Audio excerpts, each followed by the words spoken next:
Hey, it's Edward Chuka here, and I'm going to be showing you how to make some very cool protractors with your custom name and logo on it for math class. And this is going to be using Inkscape software and our Make Block laser box laser cutter. Okay, here we go for the tutorial to make your own protractor with your own text and logo from scratch. So let's start a new file in Inkscape. First off, we're going to start with a circle. Drag and drop, and I'm going to change the dimensions to be 50 and 50. So I have a nice perfect circle. I'm going to hit escape a couple times and it releases it. When you first begin, you might actually have to turn on, if you go to Objects, Fill and Stroke, you might have to turn that on, and your circle might have some fill. I'm going to do red for mine. 55 is all red, 0, 0, and 100 makes it fully red. Sometimes there may be stroke as well, which is like an outline. So you can have an outline on your circle. You can have a stroke style with more thickness, so it would actually be a bit more visible. But for now, I don't want stroke paint to be on. I just want my fill to be red. But I'm actually going to crank down the opacity quite low so I can see through it. Great. I'm going to now hit the Draw Bezier Curves, or B for short. And I'm going to zoom in a little. And now I'm just going to make a tiny little line, and I'm going to hold the control button, which locks it into 15-degree increments. I want it to be horizontal, so that's good there. And I'm going to hit spacebar, and it releases it and gives me my dimensions. I want to make the littlest marks on my protractor 3 millimeters long. And the height has to do with the stroke style. I'm going to change it down to 0.1 of a millimeter and hit tab. Awesome. Now I'm going to hit Shift and click on the circle, and I'm going to open up a new tool. You may have to go over to Object and bring up the Align and Distribute toolbox, and I want to do it because I selected the circle last. I'm going to do relative to the circle.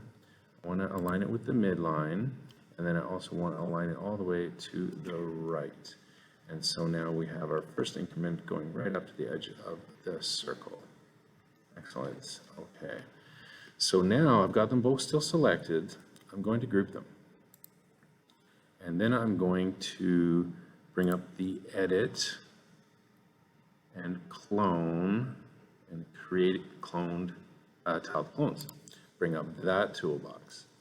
And in order to make this work, you have to go to the Shift tab and you have to put in -100 in the X. So every time it makes it, it'll kind of reset the width of the object, and then go to rotation. And in this case, I want to just have 1 degree increments. In fact, actually, I want to do -1, which is going to bring it counterclockwise. And I want to have, for the first round here, I want to have 10 of them. Because this can make 10 copies, and it's going to increment them by 1 degree each time counterclockwise. So they're there. You may have noticed that the red circle got a lot darker. That's because we now have like 11 of them. So I'm going to ungroup what I have selected, and then I'm going to hit Control A to select everything. I'm going to ungroup one more time, and you might notice that the little increments are now individual little marks, and so are all those circles. So I'm going to hit Escape a couple times, get out of that, and then I'm going to click on one circle, delete 2, 3, 4, 5, 6, 7, 8, 9, and 10. Now there is an 11th one here. I could delete it, but then I'd have nothing. So I don't want to do that. I'm going to hit Control Z to bring it back. All right. The other thing it did is it copied right over the original line, and so now there's actually 2 of them there. It's a little darker. So I can get rid of one of them, and now I have my 10 first little increments. Next, I'm going to make the line a little longer. Holding Control, make sure it's horizontal, and now hitting spacebar. This one I want it to be 6 millimeters long. And I want the fill and stroke cell to be just 0.15, which is just a little bit more than the other ones. And now I'm going to hold Shift and click the red circle, and I'm going to bring up my align and distribute, which should be over here now for you. Relative to the circle is good, and then I want to go with the midline again and all the way to the right. Okay, so that went right over my other one. That's okay, I'm going to be deleting them all later. Spoiler alert. Okay, so the longer one selected and the circle selected. Now bring up create tiled clones. This time I want 5-degree increments. And before and I don't want 10 of them, I only want 2. Before I do that, I'd rather delete the 5th one right now. 2, 3, 4, and 5. So delete that one. And we're going to now get those 2 guys selected, make sure that they're grouped, and then I'm going to create 2 of them, counterclockwise 5 degrees. There we go. That's a little better. Awesome. So now I actually have escape a couple times. Actually, Control A gives me everything. I need to ungroup them, ungroup, and then Control A again, and ungroup again. There we go. Now this one shows up separately. That's what I want. So everything is separated. Now I have 3 circles total on top of each other because I just created 2 copies. I could delete the 3rd one, but then it's gone. I'll bring it back with Control Z. Okay. Now under here we actually have a couple of copies of the longer one and one of the. Oops, that was the circle. Okay, so I think I can delete this little guy if I go like that and press delete. There we go. So now I'm going to click the line and the circle, holding shift, and I'm going to align them. So I think it's already in the middle, but then send it to the right. There we go.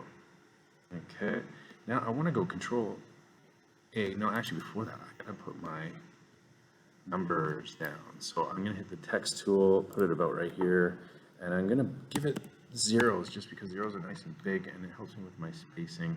But I'm going to change it down to maybe 10 font. That looks pretty good. I'm going to hit escape a couple times, and now I can grab it and move it. So I don't need to be perfect here. I want to shift, click that line, and now I can align them. There we go. Maybe could be a little closer. Escape a couple times. I could tap my arrow key and move it a little closer. That looks pretty good there. Okay. So that is going to be my numbers all the way around. Now I just click Control A to get everything, and I want to make a bunch of copies of everything. So create tiled clones once again. This time it's -10 degrees, and I'm going to need 18 of them to go halfway around the circle. So I'm going to zoom out first. And now create.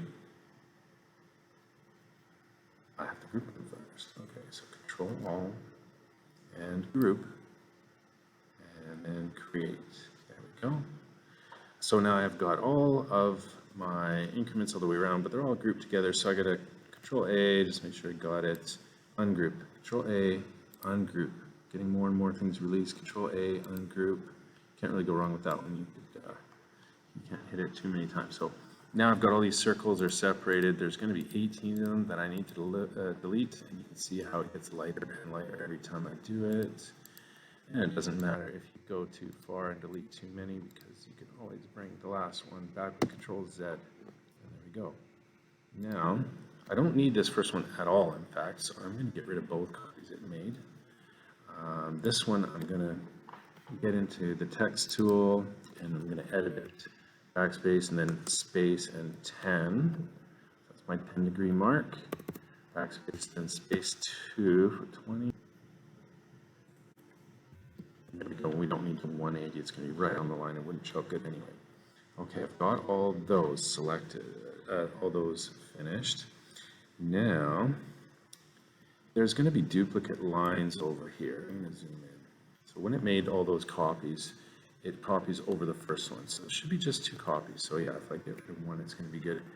Get rid of one of those. Delete, delete, delete, delete, delete, delete, delete, delete. I think this is only going to have the one copy, so I don't want to delete that one, so bring that back. Okay, so that looks good. Now I'm going to create the line that cuts it in half. So I actually don't need this line here at all. So That's good. And now I'm going to create a Bezier line. Just go across and hold Control so it locks horizontally. Just make it bigger than the circle and press Escape. No, that didn't work. I got to do it again, not Escape. Holding Control. There we go. Hit Enter. That'll lock that in. And now that's not lined up just yet. So I'm going to select the line, then the circle, and then align and distribute. I want the midline to be perfect, and I might as well just make them both lined up. That's going to work nicely. Since they're both selected, I can now do path division, and it will divide my circle in half. Get everything selected there, so that guy is separate now. There we go. Okay, so that's looking nice. Now I want to put some custom text on here. So I'm going to make it curved. So I'm going to need a pathway to curve it on. Before I do that, I'm going to turn on snapping to midpoints of lines, so it'll snap to the midpoint of that bottom line. And now I want a circle, and once again I'm holding Control, and actually I'm going to hold Control and Shift, which makes it draw the circle from the midpoint instead of one of the corners. So now I get a perfect circle, like so, and I like that, that's fine. This time I don't need the fill, so I'm going to go to fill and turn that off, but stroke I'm going to turn it on, and it doesn't really matter the color. I'm going to go for green. So you can see it is here, it's pretty thin, but that's okay. That's going to be the path for my letters. Now I'm going to begin some letters. I was into Batman as a kid, so I'm now going to be Chuckman for this demonstration. And you can change the font to whatever you want. I'm going to leave it as the default. There's many fonts here. You can try different ones, but I'm going to leave it as the default for now. And I'm going to select my text. I'm going to hit Escape a couple times, and then there we go. Got my text. Oh, I still got the text tool going. Okay, I had to hit the Select tool. And there we go. Now I've got my text selected. Hold down Shift to get that circle. Now I can go Text, put on the path. All right. It's not in the right orientation right now, so if I try to rotate this, it's going to act really weird. So I can show you how to fix that. First, I want one more line on here. So quick click and then Control, and that should be good. Enter. That's nice and vertical there. Okay, I might as well fix the stroke style. I want it to just be 0.1. Nice and thin. And then I'm going to hit Escape a couple times. And maybe I'll go over to the Select tool, make sure I got that selected, and then I should be able to snap it to the midpoint. That's going to be a nice reference point right here where they intersect. So back to my text, if I select that, and if I click again later, it gives me the rotation point, which right now is not where I want it to be. I want that to be in the intersection of, let's see if I can get that. So, okay, now I can zoom in, I can get that a bit more precise. Doesn't have to be totally perfect, but that's very good. Okay, I'm going to now hit Escape a couple times and click on my letters twice. Now I should be able to rotate it nicely around that circle. Now, when you rotate it, you can see that the box around it kind of changes, and so the sweet spot is going to be when it's got the highest line at the bottom there, somewhere around there. Okay, and I'm going to hit Escape. I don't really need this circle anymore, but I don't want to delete it either because my text will lose its position. So I am going to turn on another tool called just Objects. And this pathway, I'm going to turn on the eyelid closed, and so now it is a hidden pathway in my objects. Okay, now in terms of my logo, I've actually got my logo open in the other file. Okay, so I've traced this previously. Inkscape has a really great logo tracer you can try out. That would be a whole separate video. So I've got that copied, and now I can go back here and I can paste it. There we go. I could line that up. I don't want it to snap to the line, so that's kind of annoying. So I could actually go into here and turn off snap for now. So I can get this in there anywhere I want. That's a little too close, so I can shorten this line. Selecting the middle one, go down a little bit. Now I escape and I've got my logo, and I'm going to go down a little bit lower. But I do want it to be exactly in the middle, so I'm going to use that align tool again. And so I've got that selected. I need to select something else, so I'll get the line as well. And now I can go align to center. Okay, all right, I like that. So with this logo, I'm going to change the stroke style to 0.1, but I also want to change the stroke paint to red. So that's a 255 for the red, 0, 0, and 100 is good.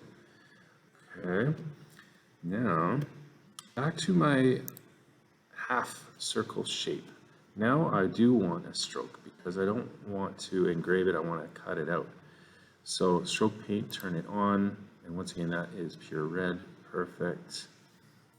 The stroke style is not that thick, I just want 0.1 is fine. And I want to actually turn the opacity all the way up for the stroke paint, but the fill, I want it gone. So there we go, no more fill. Okay.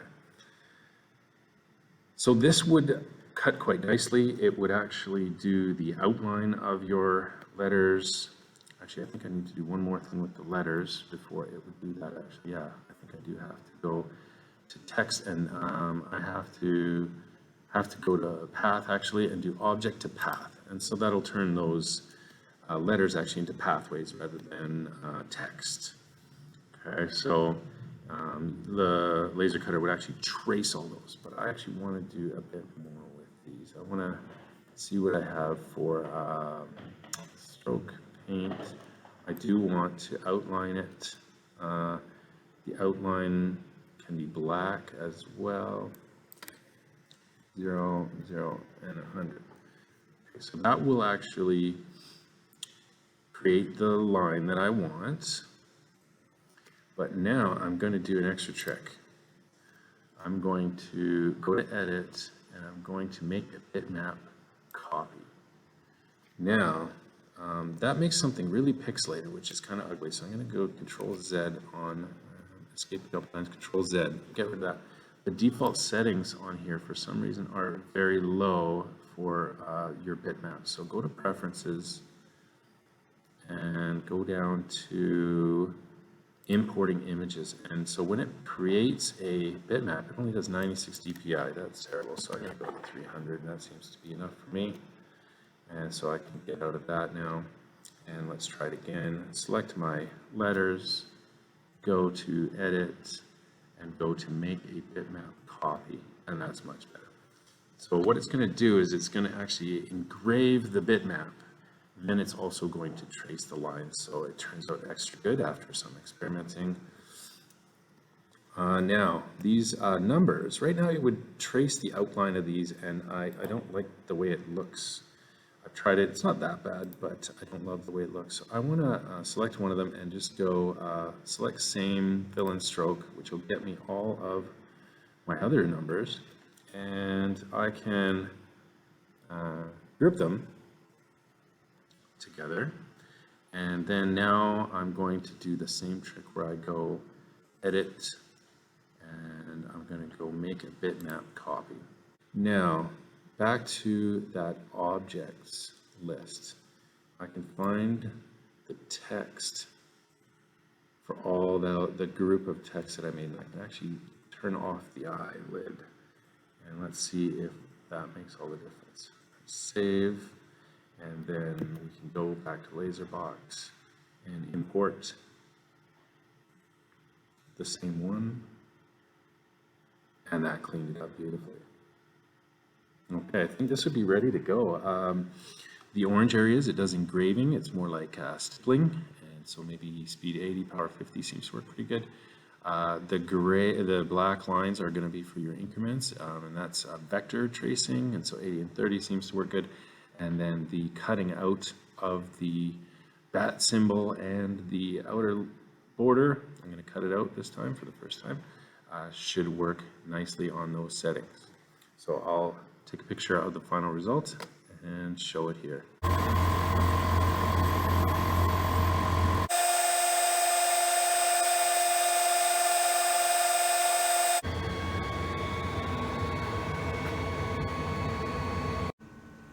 Perfect. So right now it has a blue adhesive on the clear acrylic, which I'm going to peel off. Well, that came out even better than expected, and I have this super cute little blue Batman. I don't know if I'm going to peel the blue off or not, but I think it came out absolutely brilliantly.